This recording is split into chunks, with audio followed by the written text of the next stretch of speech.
This coal mine produces over 200,000 tons of raw coal a month. All of it is destined for export. Coal prices hit a record of over $400 per ton this year. While the price has subsided, demand is still high as the war in Ukraine has no end in sight. Just 6 months ago, at the COP26 climate change conference in Glasgow, commitments were made to phase out coal globally. But the war in Ukraine has upended that. South African coal miners, such as this one, are benefiting from record coal prices as well as a significant rise in orders from European countries, eager to plug the gap left behind by Russia.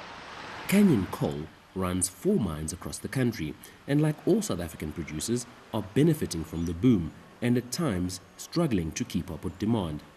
After COVID pandemic lockdowns, the economy started restructuring and then restarting the economies. And then we had this issue between Russia and Ukraine. That is the biggest actually reason for the resurgence, because Russia is a big supplier for European markets, 136 million tons per year. So that coal now stopped. As of August 10, there will be no Russian coal going to Europe. So that means that Europe needs to get coal from somewhere, and then they mainly come to South Africa and go to Colombia to buy the coal. Experts say the commodities boom has cushioned the impact of the COVID-19 pandemic on the South African economy, resulting in a $12 billion boost to tax revenues this year. If you look at the commodities prices, we've seen a resurgence in sort of a commodity super cycle. We saw that early in 2021, we're seeing it again now. But also fueling this, you can't discount the fact that the Russia-Ukraine tensions are weighing in heavily on market sentiment. While the resurgence of coal has been good for the coal miners and exports, it's bad for the environment.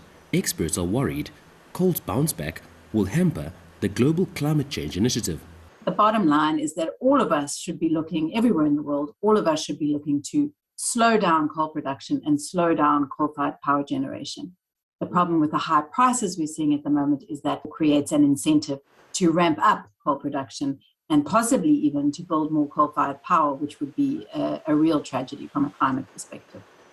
With Germany's decision to restart its coal-fired power plants, it seems South African coal producers and others around the world will have their hands full trying to keep up with demand.